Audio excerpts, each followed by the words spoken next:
you're true to yourself, it's like, I would rather show up as me and not drag this out on either end so we can just be fair, you know, all the way around. Yeah, for sure. I had to do a piece the other day and like, it was weird because I had to give advice on what your dating profile should look like, right? Yeah. So like giving men advice, like whatever, like, you know, I don't care. But like giving women advice, like I'm not a woman. So it's like, I got to be careful. But one thing I said was like, you don't crop out your body in a picture. And it has nothing to do with like, you know, how you look, but it has to do with being comfortable with who you really are, right? And like be proud of it, because it's just a lose-lose if you cut your body out, because someone's going to be disappointed when they see you, or they're going to just be like, that's not the real you, and just be let down. And if you're proud of who you are and they're going out with you because they know who you are, that's great. And like you're way ahead of the game, you know? 1,000%. I think too with dating profiles, like it's also being very intentional about what you put out, because it's also like fishing. It's like people will put certain things out and then they'll be mad of like what they reel in. And it's like, well, you're posing in front of your car with your hand. Like, you know what I mean? Like there's certain things like, you don't want to put out an energy, but you're putting it out. So it's like being realistic of like who you are and put that face forward, you know? Yeah. So with that, I wanted to ask you, when you met this person you're dating, right? What you thought you were normally attracted to versus the things that you're most attracted to him, do they align? And what are the things that you are most attracted to him? Okay, so what I was used to attracting before him is what you're saying?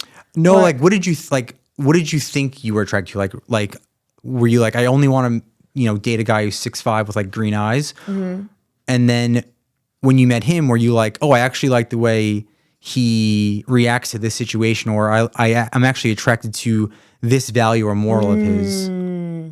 I was like, It's funny because before, I was attracted to different types of people. Like for me, it was just someone that was like fun, was deep, and that was kind of it. Like every person before that looked different. You'd be like, did she just pull something out of a box and like, let's go with this tomorrow, you know? I was equal opportunity before.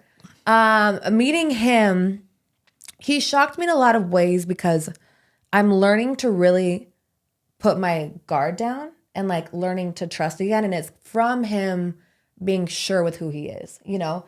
And we do clash in those moments, but I really appreciate being with the man that's like, this is who I am and I'm not wavering, and obviously we'll grow together. But it's like, it allows me to kind of know how to deal with that. Where before I was kind of attracting guys that could kind of do stuff to appease me, you know, where now it's like, okay, I'm dating someone who's very like rooted in their truth, and we're just navigating those kind of things. He's extremely deep. He's very concerned on like bettering himself and, you know, being thought-provoking and helping people around him. So it's like, he actually is what he puts out, where I think I was kind of dating people before that wanted to do that, but they weren't actually actualized, you know? And it came from me actually going more into my truth that I think allowed that to come in. Okay, hopefully cool. did that make sense, or did I just I actually, while you were speaking, I was like, I love all of this, and I just keep going. Okay, I was like, yeah, I mean, you're singing his praises, and it has nothing to do with this homie sitting right behind me. So. I know his best friend's behind me. Looking right over your shoulder. He's like, look, your girl's saying some crazy things. You are the first person on the show with a bodyguard, so right, exactly. That's important. He actually sent him to make sure I don't say anything wrong. No, that was a great answer though, and I really like the part about, you know, I think people need to be their true selves, and like you said, there will be some clashes and there will be disagreements, but that's the only way I think you'll have long-term success. Because if you just keep, you know, hiding things or biting your lip on things, you're going to have resentment, and the issues will come out eventually. And you know, it's really finding someone that you can trust to like be your mirror and to really like. I always feel like being single and working on yourself is like the practice, but like getting in a relationship is like the game. So like with him, I'll notice like things that I do that like the fact that he's so committed allows me to kind of like, I don't want to say like make the mistakes, but to kind of just be where it's cool, because it's like now we live in a time where people have commitment issues. So I was one of those people, like I didn't want to say anything wrong. I was scared to speak my truth because like, what if you leave me, you know? I have more of an anxious attachment style that I had to work on. So like finding someone that's like, look, I'm here. We're going to fight. We are two different people. We disagree. So it's like really being able to trust and lean in that for me has been big.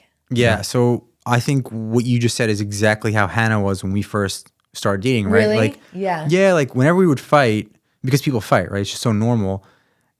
She would think it was like we're breaking up and it was the end of the world. And I'd just be like, like, just chill. Like, we're just fighting. It's so fine. And I remember, you know, a lot of fights would be, say, at her place. And I'm like, all right, I'm going home. Like, I'll see you tomorrow. And she thought it was like the end of the world. Like, that was it. Yeah. And it was kind of me explaining to her, like, hey, when we fight, for me to get over it, it's kind of like taking myself out of the situation, sleep on it, wake up in the morning, we're both calm, we'll talk about it. And she always thought that I was just leaving her. And now that, you know, she knows I'm fully committed, we could fight and it's not the end of the world. Yeah.